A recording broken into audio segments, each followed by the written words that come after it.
All right, so item number 10. Freedom Camping. Good afternoon, Jane. And Nick. Right. The fact that paper is red, I just want to point out that we need to clearly understand the full extent of this particular problem.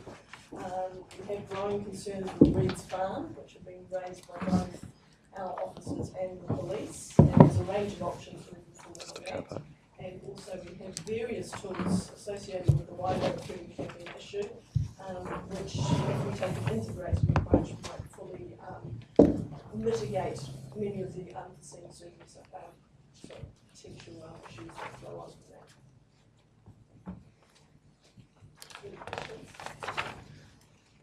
Okay, questions.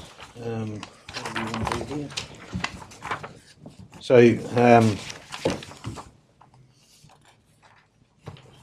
are we just wanting to close it for a little while, is it, or what sort of time frame? We're currently reaching out to the reserve management plan that actually states that it should be closed over winter. Right. We are recommending that you close it while we actually review the reserve management plan due to the issues that were raised by our officers and police. Well, that's up to you. So, And what's the timeline? Timeline of that? Suggested timeline? 10 months.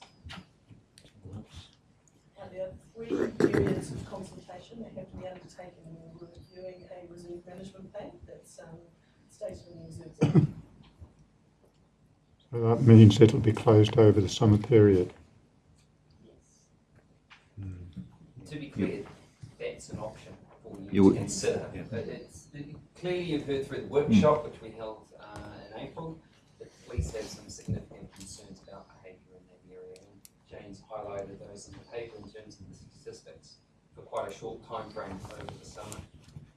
There will be parts of the summer which are under more pressure than others.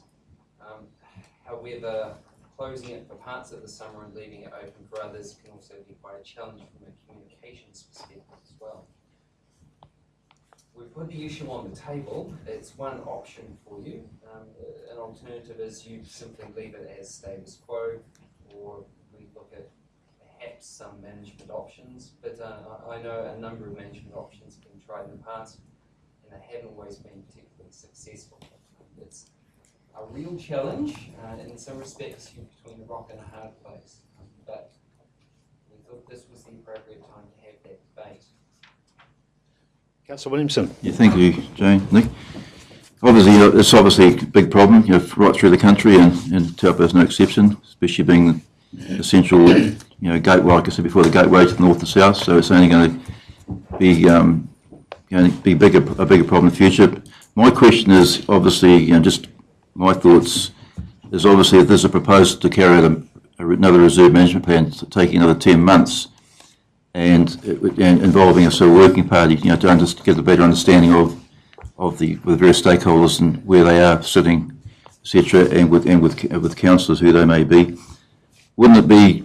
I mean, obviously there are there are issues down there with the police and council resources monitoring it with compliance. There's always an issue with right through the district with lots of aspects of policies and plans. But wouldn't it be better to keep the camping ground open over the summer and just monitor it, have it deploy somebody? Or we spend a lot of money with DGLT promoting positive aspects of town. Obviously, the reality is there are negative aspects of our district you can't avoid. So that's going to take human resources and money, obviously. And if the ratepayer has to sort of bite the bullet and employ more staff, for example, just my thoughts. If you're going to be monitoring particularly Reed's Farm, why have it empty and go through another reserve management plan? Seems a bit pointless to me. Councillor Stewart. With Reed's Farm, if I remember rightly, in April when we had the workshop, the police were saying that their major issue with Reed's Farm is between Christmas and New Year. That's their major problem time with Reed's Farm.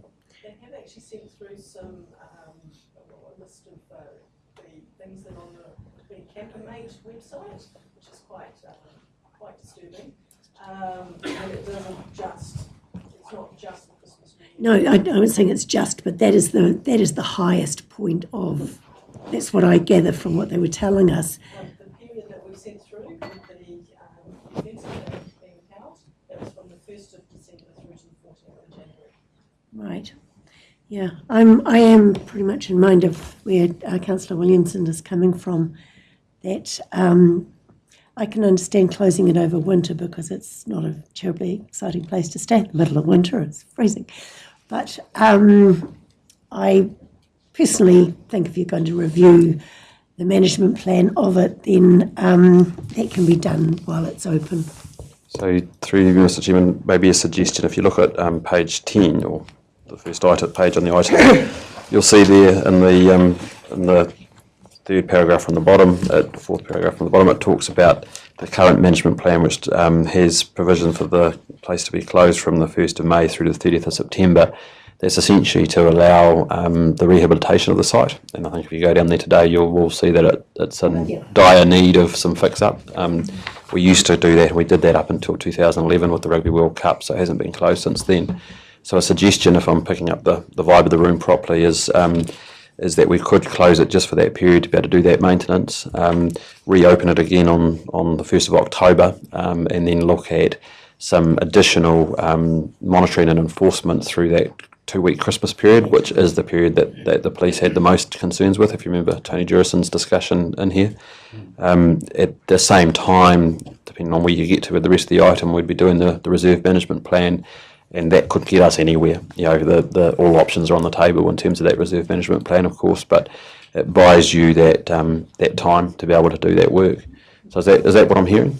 Yep. Councillor Jollins? I'm just through this chair. I mean, I think it's really good that we're finally talking about some of these issues regarding freedom camping. My main concern when I read the paper as it currently stood was the time that it was going to take to work through this process. And from what I've seen and anecdotal evidence and just being round and in the community, this issue is actually wider than just Reed's Farm and some of our reserves. And my primary concern was if we close Reed's Farm down, then are we not transferring the issues to some of our other partners to deal with, or having more issues down at the waterfront, because our tourism's growing, and so where are all these people going to go if we close down Reed's Farm?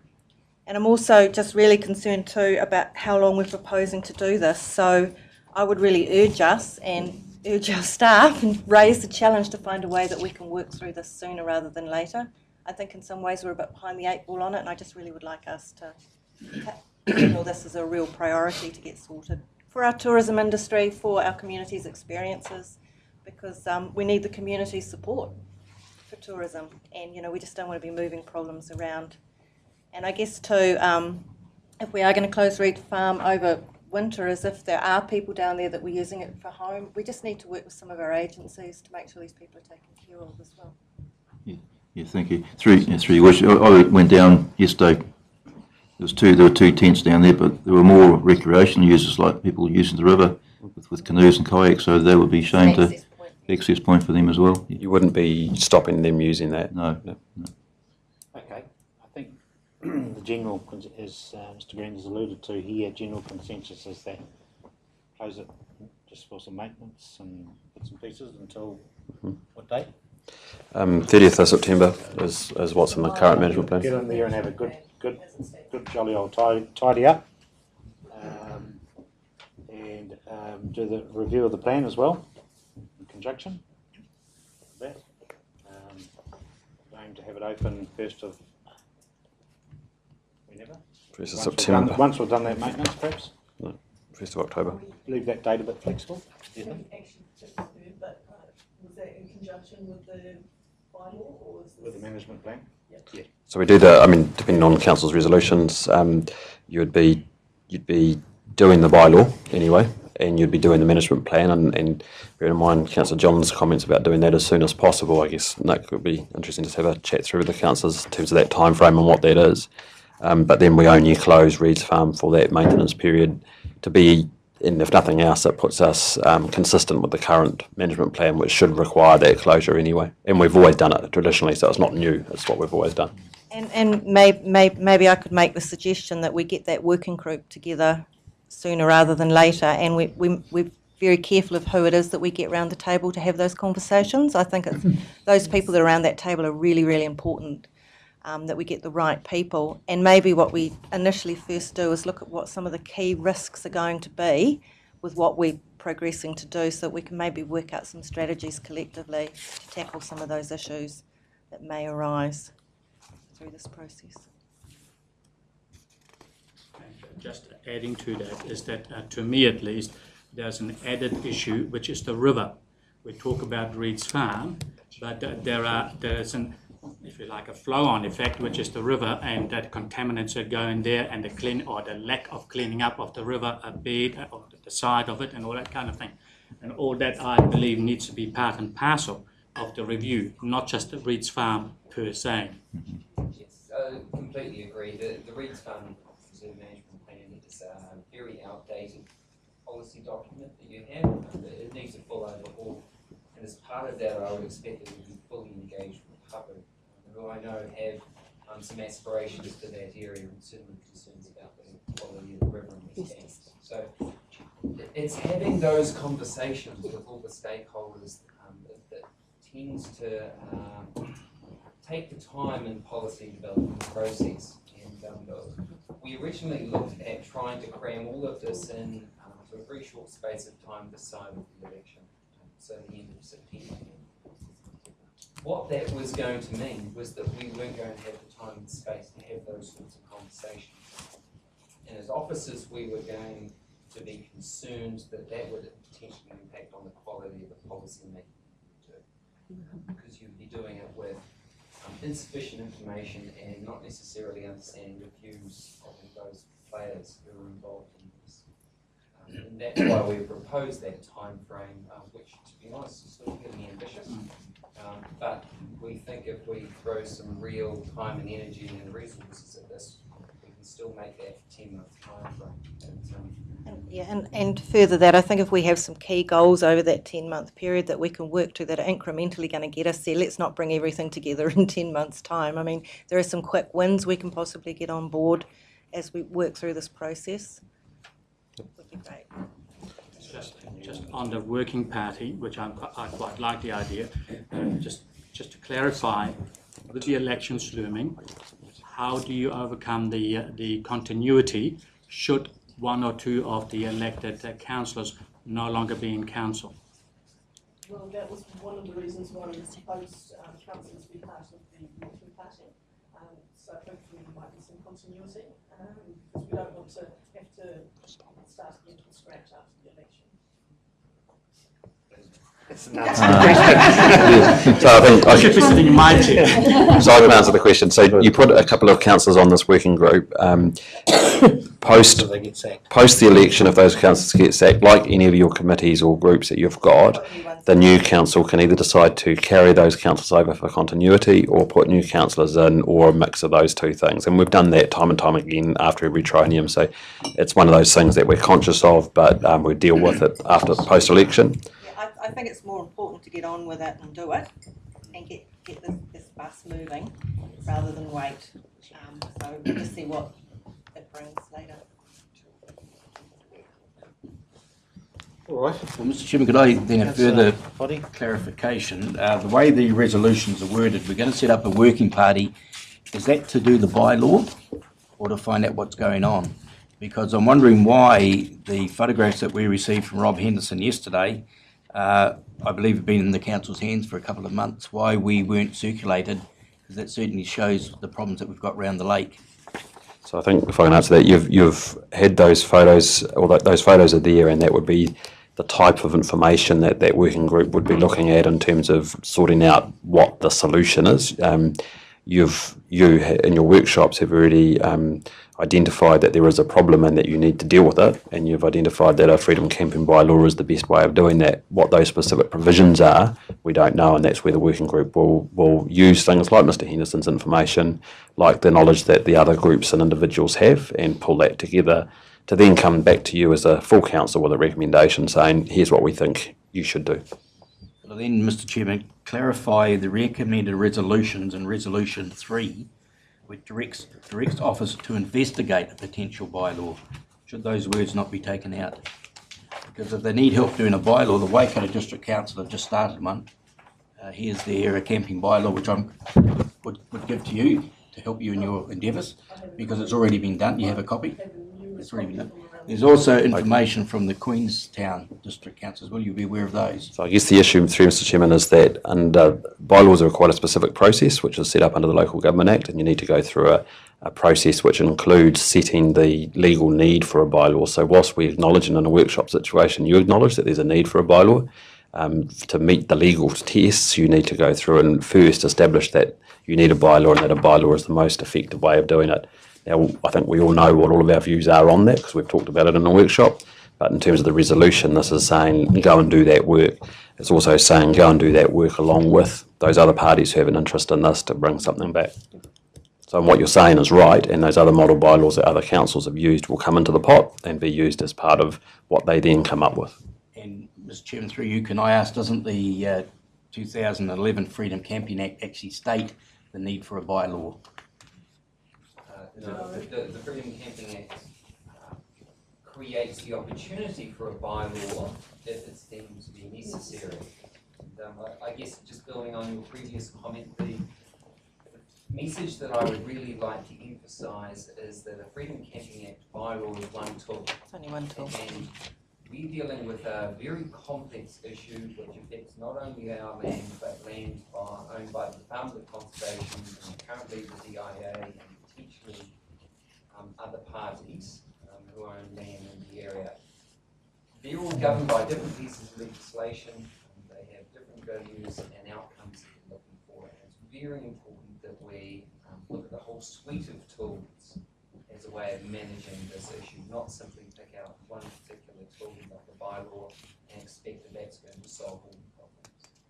And could I suggest through the chair too that maybe the scope of the committee also includes investigating opportunities that might arise from central government for funding as regards our infrastructure? We know that there's a pool of money coming up shortly, criteria yet to be determined, but if we run this alongside that, I think we should include it in the scope of this working group, because that might be another one of our tools in our toolbox. So you need two councillors. Yep. All right. So recommended resolution, just once we do this resolution, we need two councillors to go to this working group. You could have more if you wanted. Or more. So have I got any volunteers? I'll be happy to do it as long as we get moving soon, please. Well, Mr Chairman, just as a suggestion to my colleague here, the Fred Committee deals with reserves. Would that be an ideal committee to report back? I think you'd only... Yeah, it's 5. The problem is that you're going to end up with quite a big committee because we've got all of those parties which we've identified. So you want it still to be a manageable group and be relatively lean, less formal than a formal council committee. You know, it's a working group to roll up the sleeves and get involved in things. Okay. Who's keen? Everyone is. I don't mind having a go. Yeah. Councillor Johns, Williamson, Krastowski, Stewart. Body, Harvey. Fred's committee. Look, I think the staff's recommendation of 2 is really what we should be aiming for. So if it's too many, I will bow out because I think it's better we keep this team lean. But over to the group. I'd like to say that someone from the other end of the lake, I think, needs to be on there to represent the other end of the lake. Can you remove my name from the list, please, sir, Your Worship? Okay, so again, the Councillor John. No disrespect, Yep. Councillor Stewart, but I'm just thinking it is quite Taupo-centric, and I know we're a district. But I just what concern, when we go to close this, we'll be displacing some people. So I'm really quite uncomfortable about that. So it's really got to be handled really, really well by our staff and by us. I think we'll get the local queries because it does. Even though John went down there yesterday and there didn't appear to be any locals there, I really have a concern that we might be displacing some locals that could be. It's only closing it to camping. Yes. So I guess- The ones that are on sea of that, Yeah. Used to you be know, people. that need to be a bit. So I guess you're making the decision to close Reed's Farm, if what I hear before was right, until the 30th of September, and we'll change Resolution 2 to provide for that.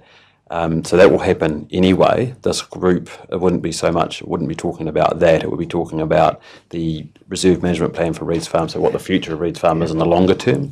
We'll be talking about a bylaw, we'll be talking about other physical options that we can use or other things, so it's all of that, first establishing how big the problem is and what needs to be done about it, I guess. So I guess don't get tied up on that so much, and I would say, for comfort of all the councillors, that whatever that group comes up with will come back to council. So it's not you've got to be on the group to be involved. It will certainly come back. And Okay, so three, okay? Yeah, we could handle 3. That's So fine. Bernard, Maggie, and John. I was going to say, in defence of Councillor Stewart, there was Councillor Bodie and I were on the flood hazard plan change workshop with mainly fixed at the southern end of the lake. So Okay, so And I'm just saying that Reed's Farm is definitely this end of the lake, but there's a lot of other freedom camping around the lake that do affect our end of the lake. That other part clarified by Mr. Green, so he's Yeah. clarified that now, so the working party won't get involved with any, sort of operational issues as we close it. No, that'll be done now. No. Yeah. Yeah, cool. All right, so Councillor Kosowski, Councillor Stewart, Councillor Williamson, is everyone happy with that? All right, so that's number No, 1. I think we need to keep the group lean, otherwise it'll be a decision by, can't remember how we're working group. I'd like to, but too many people. So you're against 3? No, 3's fine, but that's, Yeah, cool. All right, So number two, you change to authorise his officers to close Reed's Farm from until the 30th of September. Full stop. So to close Reed's Farm for camping until the 30th of September. Okay, so will that be able to be complied with? Your Worship, Gareth, can't you just close it to comply with the present management plan? Yes, Just those dates, because they stated in there. They are which is stated in policy. correct. So what about if someone wants us to go down and have a look? No, that would be fine. It's the camping. So we would put some physical, and I think in the past we've put physical barriers in place to ensure that the camping can't occur, and then our monitoring and security companies enforce that. And we used to do that up until the World Cup, so 2011. We used to do that on an annual basis. Okay, so that's number 2. Number 3, still the same? Yep. Number 4, same. Mr. Chairman, just coming back to that Councillor number Boddy. 3, to investigate the potential, I'd like those words removed, so we actually give a direction to officers of the council to actually present us with a bylaw, freedom camping bylaw, as other districts have done. To say just investigate, we tend to do a hell of a lot of investigating the potential for something, but we don't seem to arrive at a satisfactory conclusion. I guess the reason, and I explained it before, the reason that we've written it like that is from a legal compliance perspective. We haven't given you the tools at the moment through a report saying here are the different options and this is why this is the favoured one. So if you were to tell us now to go away and do a freedom camping bylaw without all of that issues assessment, we believe you'd be in breach of the Local Government Act in doing that because you haven't got the information in front of you. Hence we're saying investigate so we can do that work and bring it back. Well, Bring the to me bylaw is the back. one potential. Investigate the potential for, if that's taken out, I'd be happy with number 3. Would you say come back with further options? To I investigate. think we listen to the officers here. They're in the legal business here. You tell me, Nick, is that the right wording? The key thing is that you avoid not only predetermination, but the perception of predetermination in your decision making. And that's why the resolution's been very carefully crafted using those words. If you change it too much, you run the very real risk that somebody reading that resolution on its face will believe that you have a predetermined position that a freedom camping bylaw was required, when clearly you don't have the evidence in front of you to justify that at this point. Councillors happy with leaving the wording as it is? Yes. All right, 1, 2, 3 and 4. Could I have a mover, please? Yeah. Moved by Councillor Christowski, seconded by Councillor Williamson. All those in favour, please say aye. Aye. Against? Carried. And just reiterate, once when we do close this, please we be careful with anyone down there, any potential people down there, itinerants and all that sort of thing as to how we handle them. Yes, could I just And if clarify? there's any issues to the various agencies that might need to be required, as mentioned earlier. Just to clarify, it'll probably take us a couple of weeks to get our communications properly organised and make sure we've got a plan in terms of putting in place any physical structures that might assist in prohibiting that camping over that period. So there'll be a little bit of work around those necessities, the nuts and bolts, but we'll communicate those to you through the council's weekly update. So you've got a firm date on which we'll look to close them. Okay, thanks. Thank you, Jane.